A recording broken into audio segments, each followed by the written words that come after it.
Setelah melihat berbagai perbandingan tadi, mari kita simpulkan apa sebenarnya persona audience itu. Persona audience adalah representasi semi-fiktif dari target pengguna yang kita susun berdasarkan data nyata. Ia bukan sekadar khayalan, melainkan alat bantu agar tim dapat memahami secara mendalam siapa sosok yang sebenarnya sedang kita layani. Secara garis besar, persona memiliki 3 fungsi utama dalam sebuah proyek digital. Pertama, untuk memahami audiens utama, sehingga kita bisa memberikan solusi yang benar-benar relevan bagi mereka. Kedua, persona berfungsi untuk menyamakan persepsi di dalam tim, mulai dari tim konten, desain, hingga marketing, agar semua memiliki bayangan yang sama tentang target audiens.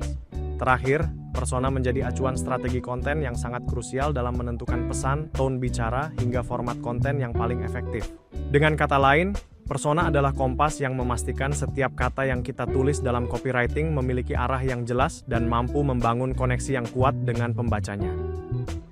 Untuk membangun persona yang utuh, terdapat 5 elemen kunci yang harus kalian perhatikan. Pertama adalah data demografi dasar seperti usia, jenis kelamin, dan lokasi. Kedua, kita perlu memetakan latar belakang pendidikan serta pekerjaan mereka. Elemen ketiga yang sangat vital bagi copywriter adalah tujuan, yaitu memahami apa kebutuhan atau masalah utama yang ingin audiens selesaikan melalui produk kita. Selain tujuan, kita juga harus mengidentifikasi hambatan, yakni faktor-faktor yang selama ini menghalangi mereka dalam mencapai tujuan tersebut. Terakhir, tentukan platform favorit yang menjadi tempat mereka paling aktif berinteraksi secara digital. Dengan menggabungkan seluruh elemen ini, sebuah brand dapat memahami audiens secara lebih manusiawi dan mendalam. Persona bukan lagi sekadar angka statistik di atas kertas, melainkan sosok nyata yang memiliki perasaan dan motivasi, sehingga kita bisa merangkai pesan yang benar-benar menyentuh sisi personal mereka.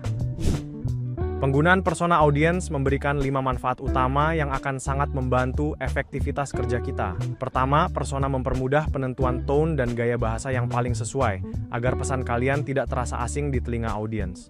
Kedua, hal ini membantu kita dalam memilih platform dan format konten yang tepat, sehingga energi kita tidak terbuang sia-sia pada kanal yang jarang dikunjungi target kita.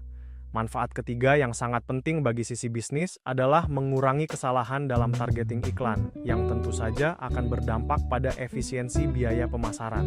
Selain itu, dengan memiliki persona yang jelas, konten yang dihasilkan akan menjadi jauh lebih konsisten dan relevan dari waktu ke waktu, karena kita selalu memiliki titik acuan yang sama.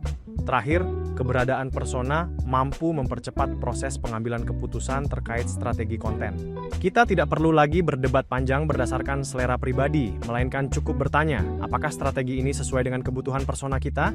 Dengan demikian, persona bukan sekadar pelengkap administrasi, melainkan mesin penggerak strategi konten yang lebih presisi dan berorientasi pada hasil.